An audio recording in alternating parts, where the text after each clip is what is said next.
Okay, welcome to Kojo's Math, and today we're talking about Venn diagrams.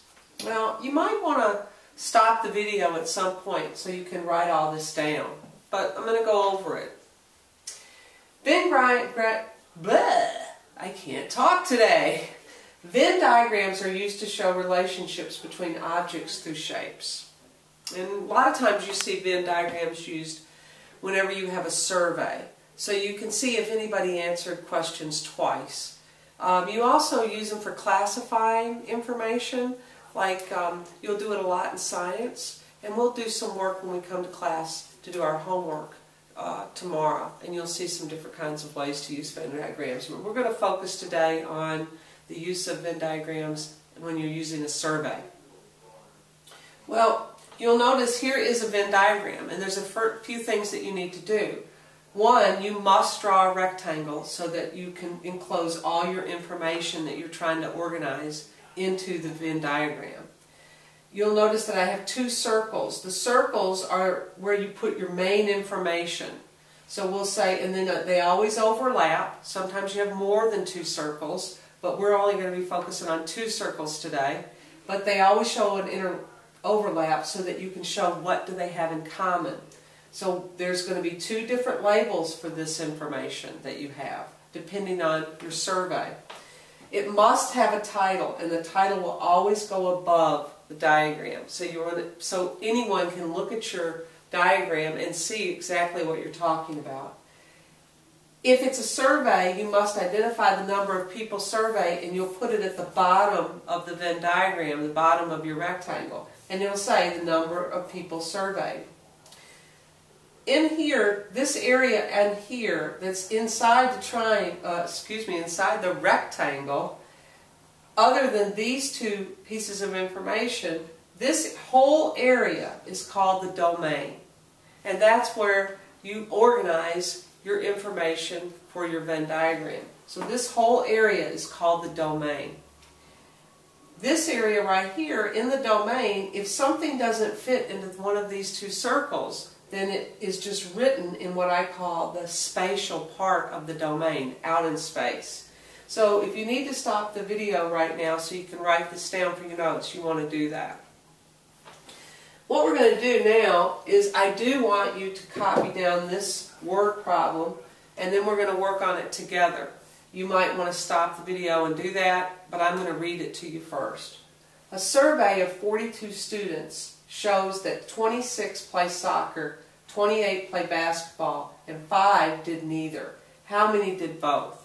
So there were only 42 students that participated in the survey. So you would expect to have 42 answers, unless someone answered twice. So the first thing you're going to do is you're going to identify all the numbers that are associated with this Venn diagram. Well, here's a big one. This is the survey of 42 students. And notice how I'm circling my information. 26 play soccer and 28 play basketball. So those are the two categories. But then it says 5 did neither. How many did both? Well, I'm going to draw, first of all, I'm going to come over here, and I know that I have 42 students. So let me add up all the answers. These are answers to the survey. 26 answers answered soccer, 28 were answers of basketball, and 5 were answers that said they did neither one. So we're going to add up all those numbers. 26 plus 28 plus 5. Woo, we don't need two pluses, do we? We don't put the 42 in when we add because that's the total answers. That's the total answers we should have because that's the number of students that were asked. These are the answers. These were the students surveyed. So we don't put the people that were in the survey into this addition. This is all the answers. So when we get it, we get 14. 6 plus 8 is 14 plus 5 is 19. Carry your 1. 2 plus 2 is 4 plus 1 is 5. Okay, look. These are called answers, and we want to write that down. 59 answers. We had 42 surveyed. So how many people answered twice? 5 people said neither one, but they are 5. That's people who answered the question, but they didn't pick either one of those. So what we have to do is we have to say 59 minus the number of people surveyed, and that's going to give us 17, and that tells us that 17 people, 17 students that were surveyed answered twice. They said that they play soccer and basketball. So we'd say 17 did both. That's our answer.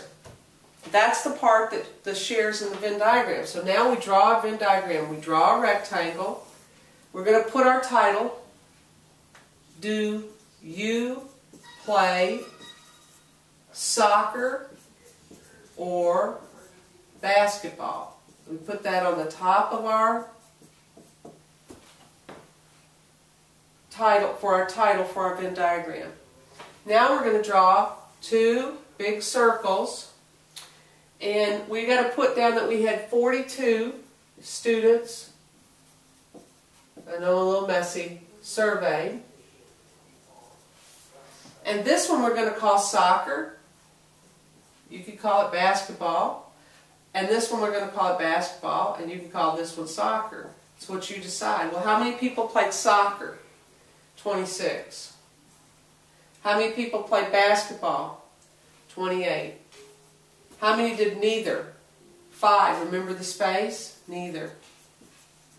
5 did neither, and they're in the space. This is called the what? The domain. But what goes in the middle? How many did both? See the overlap? That means these people did soccer and basketball. And how many did we say? 17. So we put 17 in the middle, and we're done with our Venn diagram. So, to create a Venn diagram, there's kind of some steps that you can memorize and always remember to do. 1, you're going to identify all the numbers like we did. You circle them and identify how many are surveys, and then how many answers there are for each part. Then you're going to draw a rectangle for the Venn diagram. And what's inside called? The domain. Write the title, draw the shapes, plug in the numbers, write the number of people surveyed. You're going to complete your Venn diagram.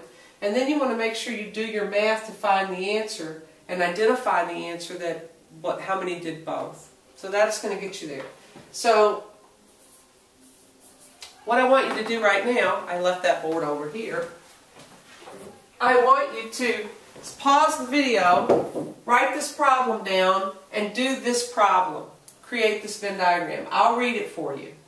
A survey of 37 students showed that 24 like baseball, 26 like golf, and 7 say they don't like either. How many said they like both sports? Use a Venn diagram to support your answer. You're going to do just what I just did showing you. So pause the video, do the problem, and when you're done, restart the video and we'll go over the answers. Welcome back. Let's see how you did. Well, here's the solution. Now, you might have a little bit of a different title than I do. It's something that just, some kind of title. Do you like to play baseball or golf?